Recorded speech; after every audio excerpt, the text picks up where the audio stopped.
Part of the story of Navy medicine at war is the account of those who fell into enemy hands. Most would suffer years of brutal captivity, forced labor, starvation, and boredom. Those who survived would never forget their days as prisoners of war. Ferdinand Burley joined the Navy fresh out of college in 1934 during the height of the Great Depression. Yet his true ambition was to become a Navy doctor. In 1937, the year he graduated from medical school, the Navy had only 20 openings for new physicians. But young Dr. Burley took the examination and secured one of them. After a surgical internship at the San Diego Naval Hospital, he volunteered for duty with the Asiatic Fleet. In 1938, he had the chance to see the Orient up close and witness Japanese aggression firsthand.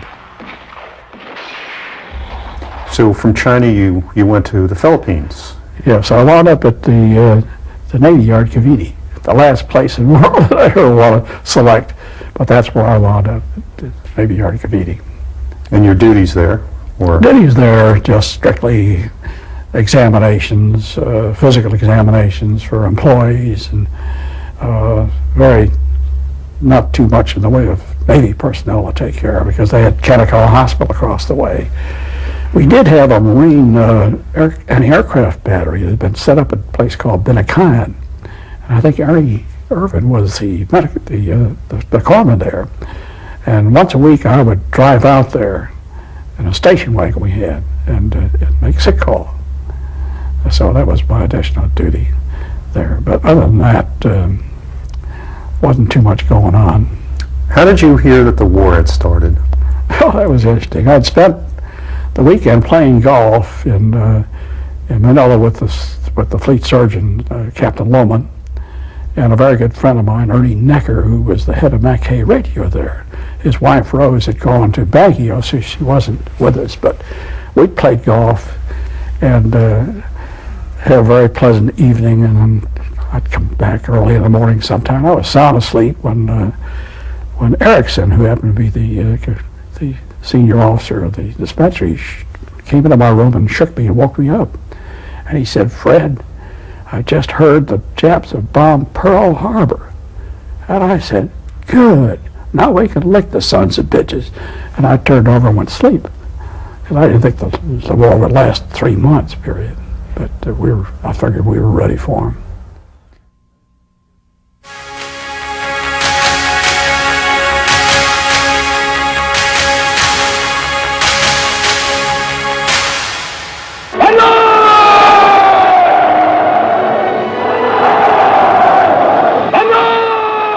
In April 1942, Bataan fell. Those lucky enough to escape the infamous Death March fled to the island fortress of Corregidor in Manila Bay. There they would make their last stand. Pharmacist's mate Ernest Irvin was attached to Sea Battery, a Marine anti-aircraft unit. The folks over on Corregidor started lobbing some 12-inch mortar shells at the Japanese as the Japanese got closer to where your positions were. Do you remember what that was like? Well, yeah, that was back in January, 23rd, I think. They got word that there were some Japs had landed on our left flank, the China Sea side of Bataan, and they were in those caves. So they said, "Oh, you Marines and sailors, Commander Bridget, he was an aviator. He was assigned as the battalion commander." And he said, "Oh, me and my Marines will go get those guys out." Well, after it was all over, we found out there were 301 of them. And I counted what we had, and as best I could figure, they outnumbered us about 2 or 3 to 1. And yet we're going to go out there and dig them out. Well, we didn't do a very good job. We got shot up pretty much, and that was Pukat Hill. We lost one Marine. A bullet went right through his helmet, right at the crease where it goes up, and there's a hole about that big. I figured maybe it was a dum-dum bullet or something that made a hole that big right in his brain. And his name was Sitten. He was one of our guys, in fact, a machine gunner.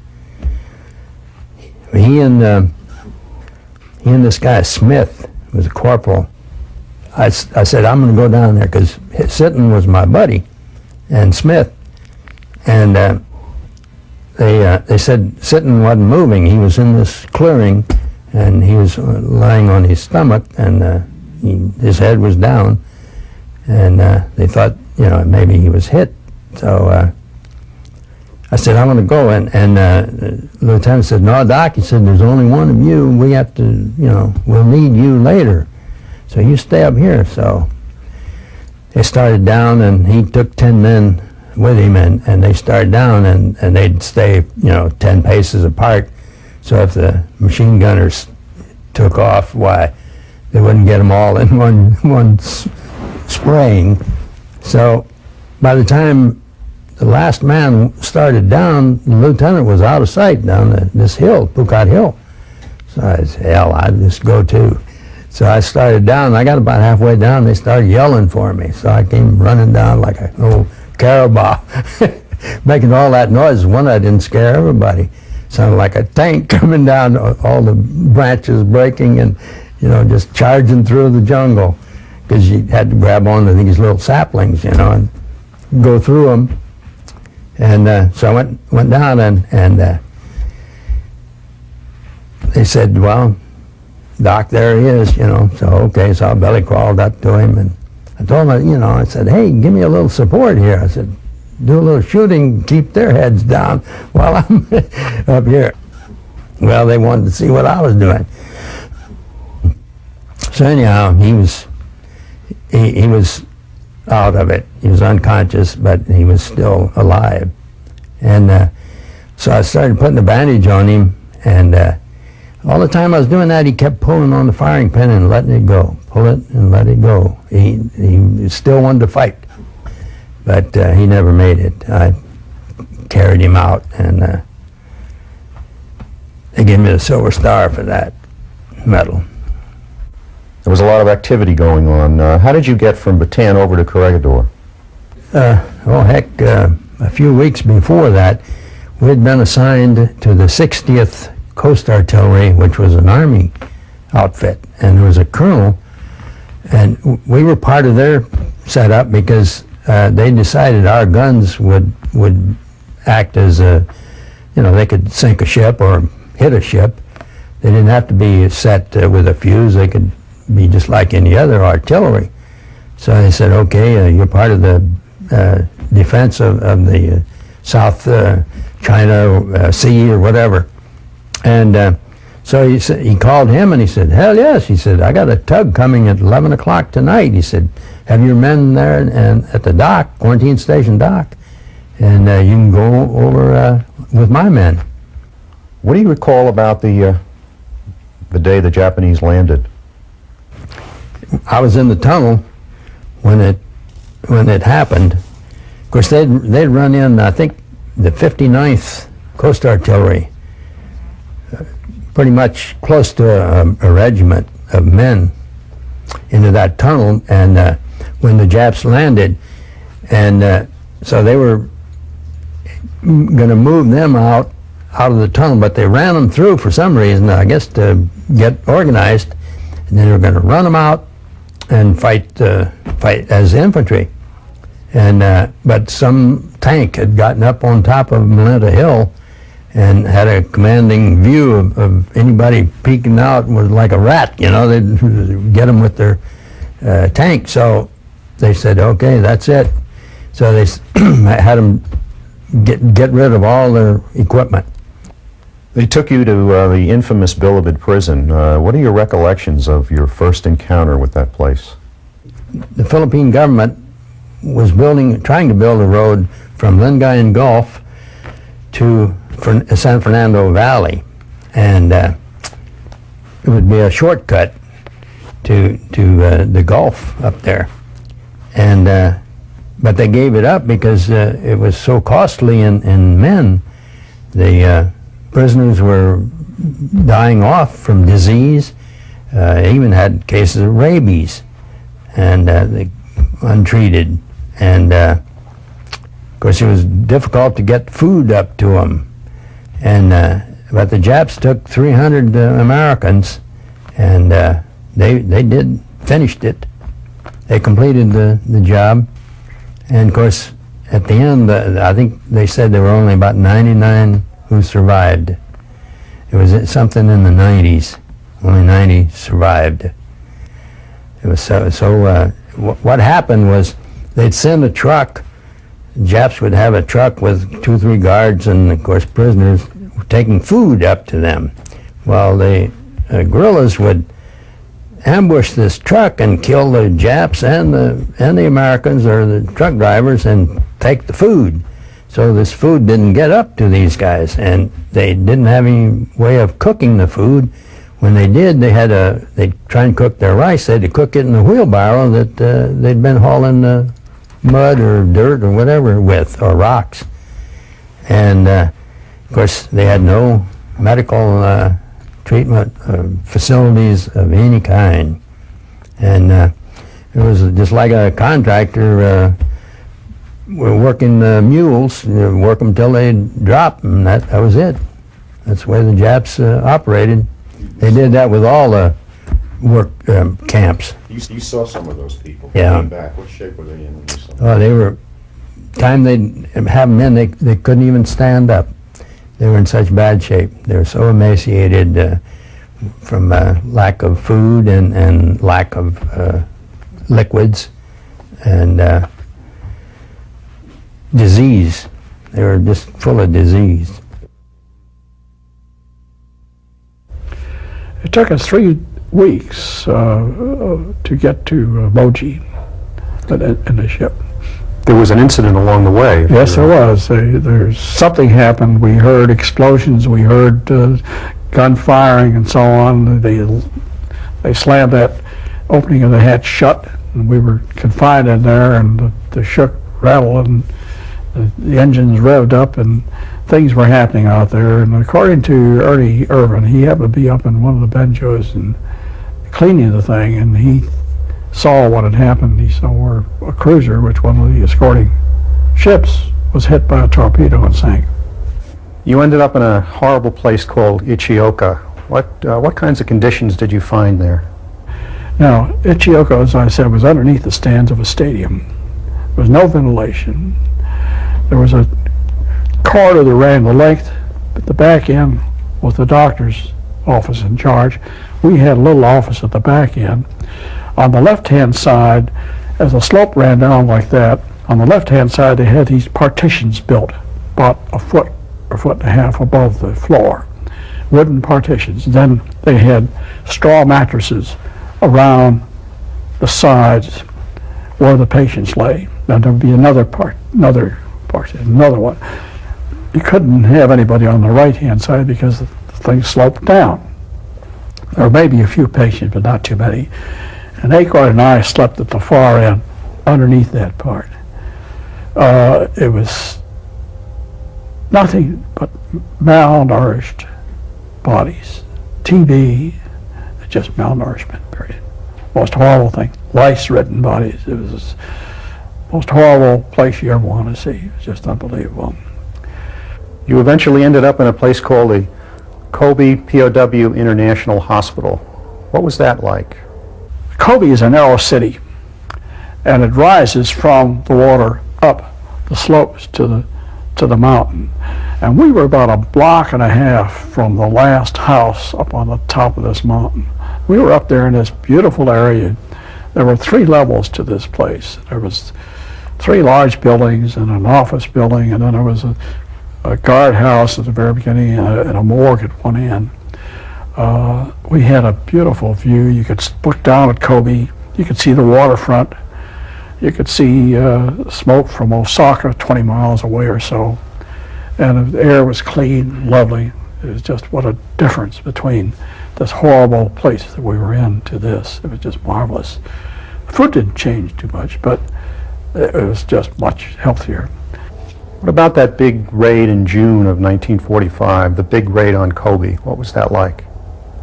the raid started about 8 o'clock in the morning. They started at the left of us, which would be to the north, and then they were pattern bombing. There'd be 29s coming in, maybe 8, 6, 8, 10 to a flight, and they would drop their bombs, the next one would come in and drop, and then they would just take a row, and then next row, and finally they were moving on over where you couldn't actually see too much because everything was pretty smoke and stuff, and pieces of metal were flying and coming down into the yard, spent bullets were coming down into the hospital compound and whatnot. We had 3 patients killed outright. We had 17 or 20 burned, various degrees of burns, from real serious to maybe second-degree burns. We had people who were injured where beams fell on them and so on, but several died later on, but 3 were killed outright. No medicine. I get volunteers to help me change the bandages on these burned cases, and what I did, there was a big cesspool in this place and flies flying all over this thing. Finally, they got that thing covered, cleaned up some way, but before that happened, these flies found that serum on these burn cases, just perfect places to lay their eggs. Consequently, when you took the dressings off, the flesh was just covered with maggots, just covered with maggots. And what a horrible sight to see. It's just some of these wounds covered with maggots. But when you got the maggots off, the flesh was beautifully clean, not infected. No, those maggots did a job better than any surgeon could do. So that's what we did. Every 3rd day, we changed the dressings, get rid of the maggots, take the dressings, soak them in water, and then hang them up to dry in the sun and put whatever new dressings we had. And as I showed you a while ago, I got a letter back from one of the boys in which he just explained how his wounds had recovered so you could hardly see the scars. Could you please describe your trip to Tokyo? We just walked out of the camp and went on down to, took the electric on down to the train station in Kobe. The trains were still running, they were all electric, and got on and got up on the platform. We bought tickets with our money to Tokyo. The cashier didn't know what we were talking about. We said, we're going to go to Tokyo. So she gave us some tickets and took our money. We went up on the station.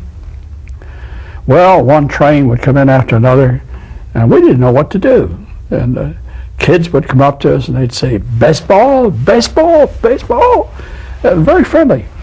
And finally, we'd say, this train, Tokyo? Oh, yeah, no.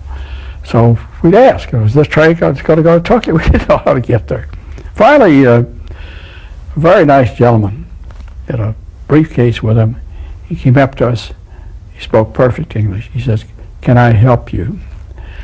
And I explained to him who we were. I said we were doctors on a mission of mercy.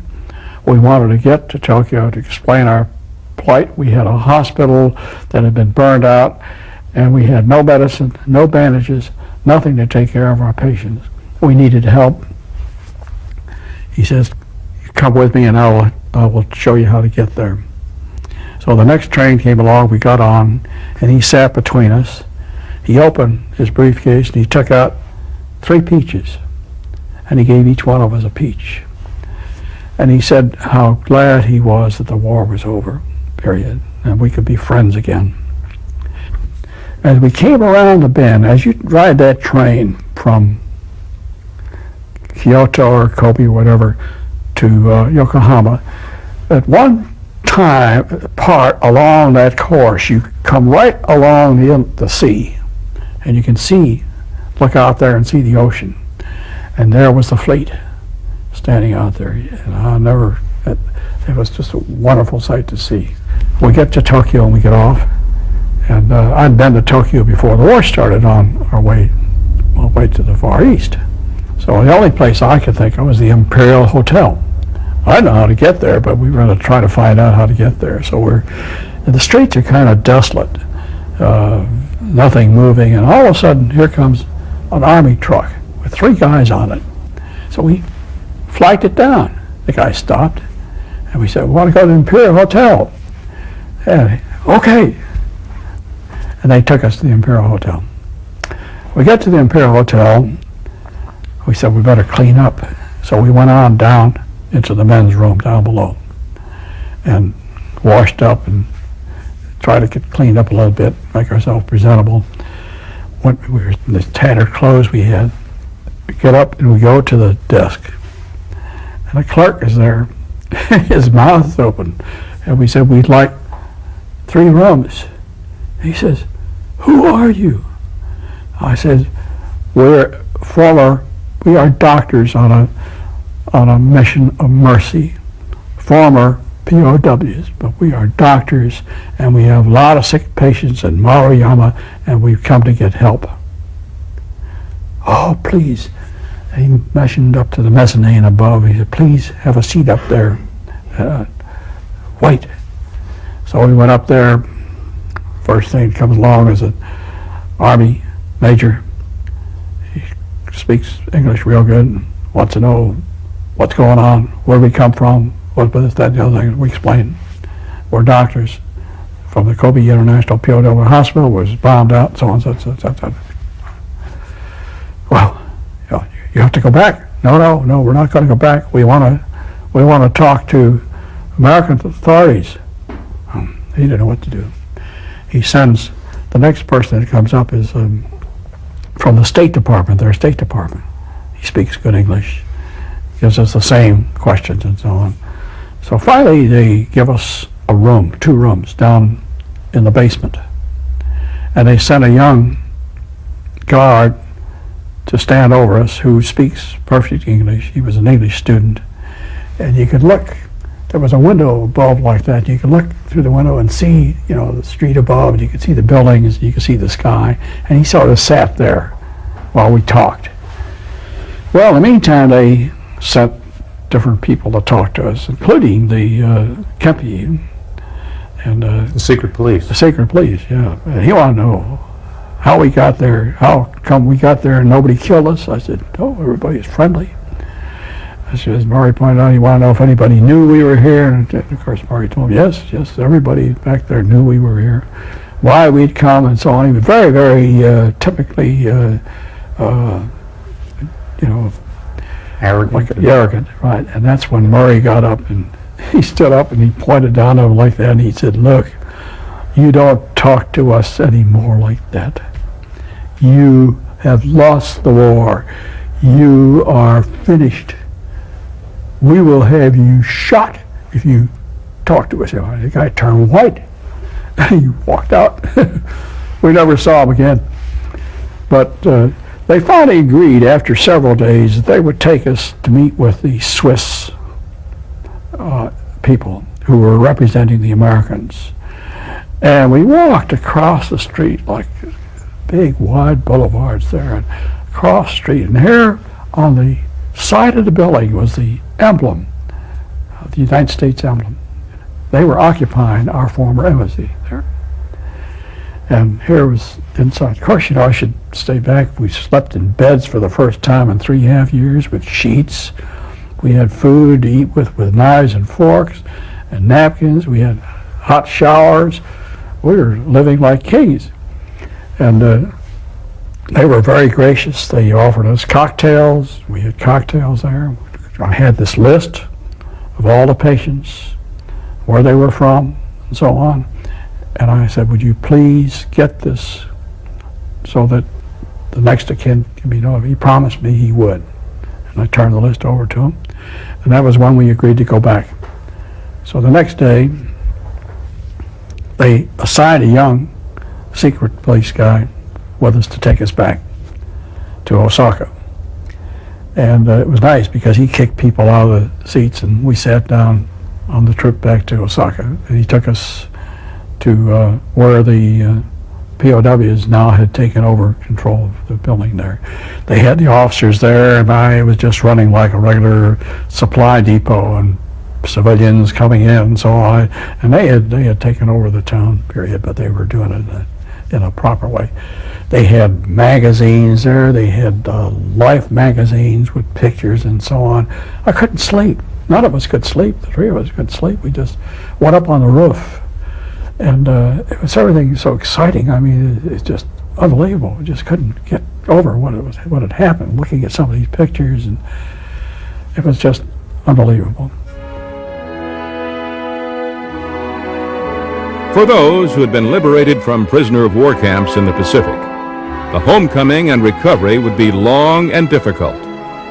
The disease, torture, and privation they suffered robbed most of their health, and their lives would never quite return to normal.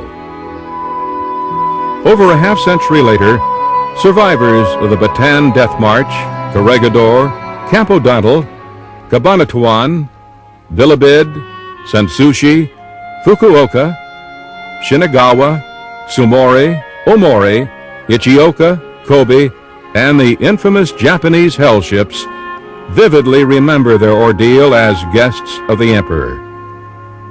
We honor them and the many thousands who never came home with the promise that their sacrifice will never be forgotten.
More than half a century has passed since the end of World War II.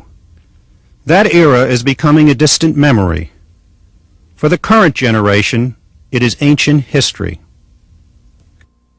For many veterans, the physical injuries of war have long since mended, but emotional scars remain. Time does not heal all wounds. Stanley Dabrowski from New Britain, Connecticut, was 17 years old and just out of high school in 1943. On February 19, 1945, he landed on Iwo Jima, and as a Navy corpsman witnessed death up close. Well, I very, very well remember to this day my first casualty that I treated on the beach. It was a Marine sergeant. I was sewn through by machine gun fire. And he had a typical sucking chest wound. Mind you were doing this under intense enemy fire. The world was exploding all around you. You were doing these things because of the training that you got. The terror of it all, the terror of actual combat is something that nobody could actually describe adequately. Unless you were there, you really don't know what it was all about. On the beach also, and this is something that I will always remember, I lost my very dear, best friend that I had made in the company since our training back at Camp Lejeune. Stan Sanders was his name. Just before we got off of the LVT, I said, Stan, take care of yourself. I'll see you later, okay? Oh, sure. Everything will be fine. My unitman went over to this one particular area and saw this fallen Marine, I thought was a Marine.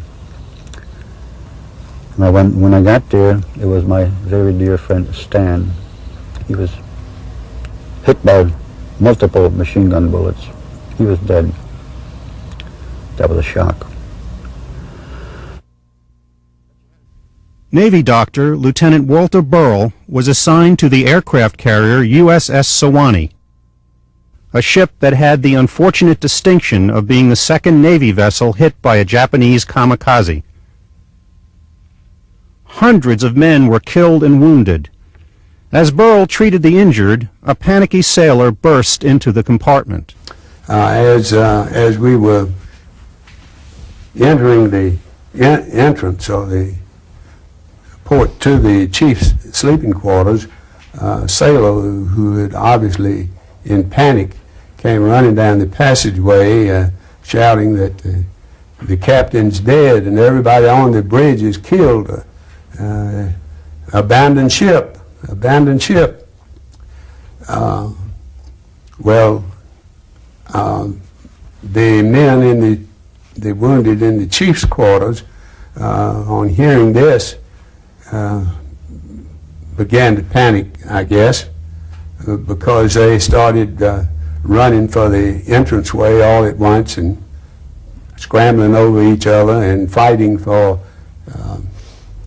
access to the door, fighting over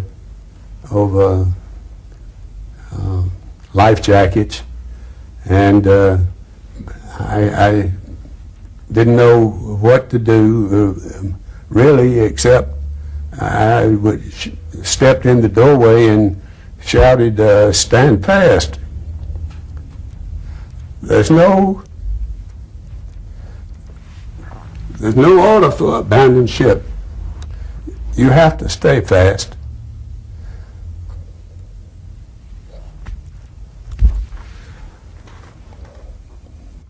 After treating the initial wave of casualties, Dr. Burrell searched the ship for additional victims.